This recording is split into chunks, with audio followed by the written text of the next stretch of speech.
Badminton കളിക്കിടെ കളിക്കളത്തിൽ കുഴഞ്ഞു വീണ് മരിച്ച പത്തിയൂർ സ്വദേശി ധർമ്മരാജന്റെ മൃതദേഹം സംസ്കരിച്ചു. എരുവ എസ് ക്ലബ്ബിൽ പ്രാക്ടീസ് ചെയ്യുന്നതിനിടയിലായിരുന്നു മരണം.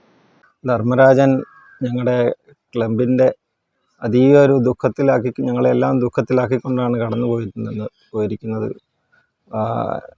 എൻ്റെ ഒരു ജ്യേഷ്ഠ സഹോദരനെ പോലെ കണ്ടിരുന്ന ഒരു മനുഷ്യനും അതീവ ആത്മാർത്ഥമായിട്ട് എല്ലാ ആളുകളോടും സഹകരിക്കുന്ന ആളും വിശ്വസിച്ച് നമുക്ക് കൂടെ കൊണ്ട് നടക്കാൻ പറ്റുന്ന ഒരാളുമായിരുന്നു. ഏറ്റവും നഷ്ടം വ്യക്തിപരമായാണ് പല ആളുകൾക്കും ഉണ്ടായിരിക്കുന്നത്. ബാഡ്മിൻ്റൺ രണ്ടാമതാണ്. എന്നിരുന്നാൽ തന്നെ അദ്ദേഹം ബാഡ്മിൻ്റൺ കോർട്ടിൽ തന്നെ പുള്ളിക്കാരന് ഇഷ്ടം അത് തന്നെയായിരുന്നു ബാഡ്മിൻ്റൺ. ഇപ്പം ഞങ്ങളൊക്കെ പറയുമായിരുന്നു, ഇടയ്ക്കൊരു പ്രശ്നങ്ങളൊക്കെ വന്നായിരുന്നു ഈ ഹാർട്ടിൻ്റെ. അപ്പം പറയുമായിരുന്നു ഇതൊക്കെ ഒന്ന് സ്റ്റോപ്പ് ചെയ്ത് കൂടെ, കുറച്ചുകൂടെ എന്ന് പറയുമ്പോൾ ഞാനെന്ത് നോക്കാനാണ്, എനിക്കിഷ്ടമുള്ളതൊക്കെ ചെയ്തിട്ടെ, തീരുമാനങ്ങൾ തീരട്ടെ എന്നൊക്കെയായിരുന്നു പറഞ്ഞിരുന്നത്. എന്തായാലും ബാഡ്മിന്റൺ കളിയെ ജീവന തുല്യം സ്നേഹിച്ച ധർമ്മരാജൻ എന്ന താരത്തിന്റെ അന്ത്യവും ബാഡ്മിന്റൺ കളിക്കിടെയായിരുന്നു. എരുവ എസ് ക്ലബിന്റെ കോർട്ടിൽ കളിക്കിടെ കുഴഞ്ഞു വീണായിരുന്നു മരണം. 54 വയസ്സായിരുന്നു.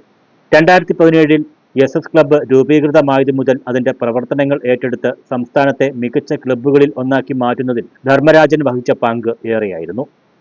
ഞങ്ങളുടെയൊക്കെ പ്രിയങ്കരനായ ധർമ്മരാജൻ സ്പോർട്സിനെ അതിയായി സ്നേഹിക്കുകയും അതിൻ്റെ വളർച്ചയ്ക്ക് ഒരുപാട് സംഭാവനകൾ ചെട്ടുകുളങ്ങര പഞ്ചായത്തിലും പത്തിയൂർ പഞ്ചായത്തിലും ചെയ്ത ഒരു അതിവിശിഷ്ടമായൊരു വ്യക്തിയും കൂടിയായി. അദ്ദേഹത്തിൻ്റെ വേർപാട് ഞങ്ങളുടെ സുഹൃത്ത് വലയത്തിലും ഈ പഞ്ചായത്തിലെ സാംസ്കാരിക സാമൂഹിക കായിക മണ്ഡലത്തിന് ഒരു വലിയ നഷ്ടം തന്നെ ആയിരിക്കുകയാണ്.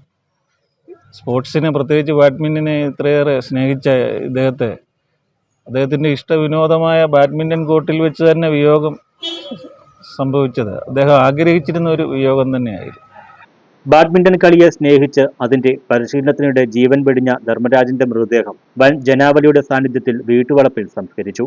News bureau, Kayamkulam.